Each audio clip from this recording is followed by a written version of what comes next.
Elden Ring is a huge game, and although the lands between are huge and expansive, we also get references to other locations outside of the lands in the wider world, one of the most mysterious being the Badlands. Let's start with the first items we will come into contact with in the game to help explain what the Badlands are like, the Champion set, worn by the hero starting class as well as Nefeli Lu, daughter of Horalu, Chieftain of the Badlands, and stepdaughter to Gideon the All-Knowing, who is assumed to also be from those same Badlands. The set reads, Headband reserved for the Badlands bravest, proof that the wearer has slaughtered countless foes. Following the example of their chieftain, Horalu, the brave warriors of the Badlands shun excess adornment. This sheds some lights on what life is like in the Badlands, rough and brutal. A place where only the strong survive, and the stronger thrive, but still have their own culture, most likely a warrior culture that shuns excessiveness and rewards bravery and prowess in battle. We also know that the Badlands are far away from the Lands Between, because Nefeli wields the Stormhawk axes.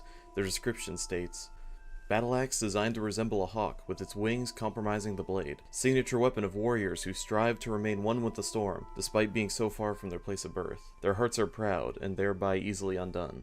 This description shows that she is far from her place of birth, and since she is the daughter of the chieftain of the Badlands, we can assume that the Badlands themselves are also very far away. We know that many of the Tarnished in the game that we see are also descended from Horalu and his kin being his armies, and we even get to see him in the intro cinematic where he is tied to tree and pierced with many different blades and weapons. In the cinematic we see him receiving his grace. The tree that he's attached to could perhaps be a site of worship for the people of the Badlands to see their warrior founder king, either being a place to worship him or his resting place after suffering a crushing defeat by the hands of some other warlord or chieftain of the Badlands. This may hint at what the people of the Badlands believe in, since they certainly don't worship the Golden Order, and don't appear to be influenced by any other outer gods that we know of at this time. Based on the language used to describe their social groups, with terms like tribes and chieftains, it can be assumed that they may have a fairly primitive warrior culture, seemingly being a mix of Native Americans and the Russian steppe peoples. Maybe even being nomads who wage war and plunder to survive, rather than farming in towns and villages.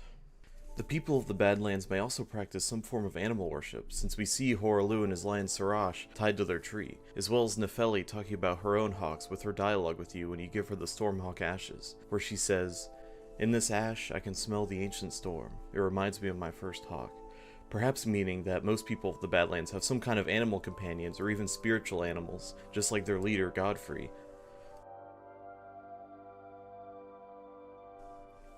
When Godfrey left the Lands Between, he became the first Tarnished, where he and his kin presumably went to the Badlands to live instead. His remembrance states that, when Godfrey, first Elden Lord, was robbed of his grace, becoming Tarnished, he took with him his kinfolk and left the Lands Between. After the long march of the Tarnished came to an end, Godfrey divested himself of kingship, becoming a simple warrior once more.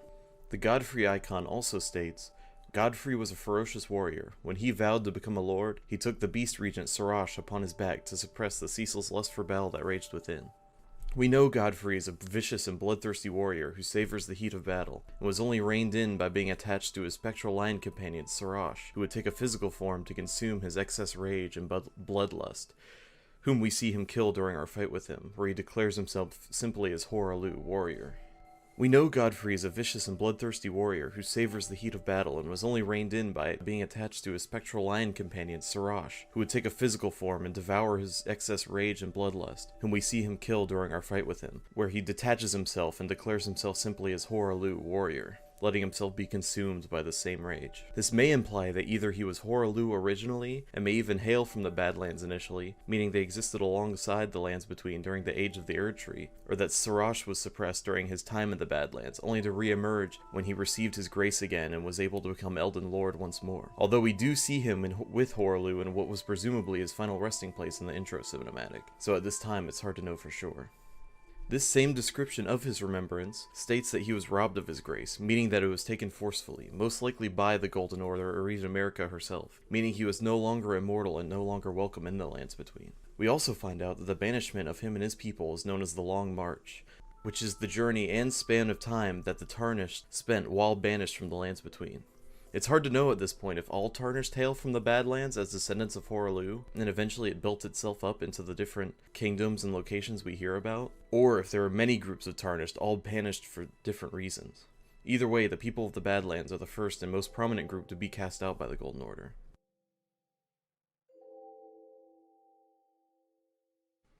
Badlands are a type of dry terrain where softer, sedimentary rocks and clay-rich soils have been extensively eroded. Badlands are often dry, hot, and have little vegetation, making them difficult places to live.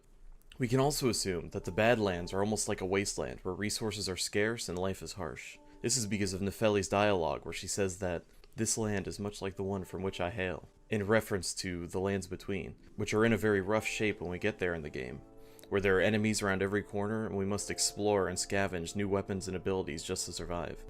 It may be similar in that, despite the name, it may not be a complete wasteland, but its own continent that is just very harsh to live in, but has its own diverse biomes and areas just like the lands between. Most likely similar to Limgrave, since that's the only area we see Nefeli visit aside from the lakes area, which is also similar to Limgrave in terms of climate. It's safe to assume that a place called the Badlands must be a very harsh place to live, but harsh conditions like this, as well as a reverence for their chieftain and lord, is what creates such prominent warriors renowned for their courage and prowess in battle.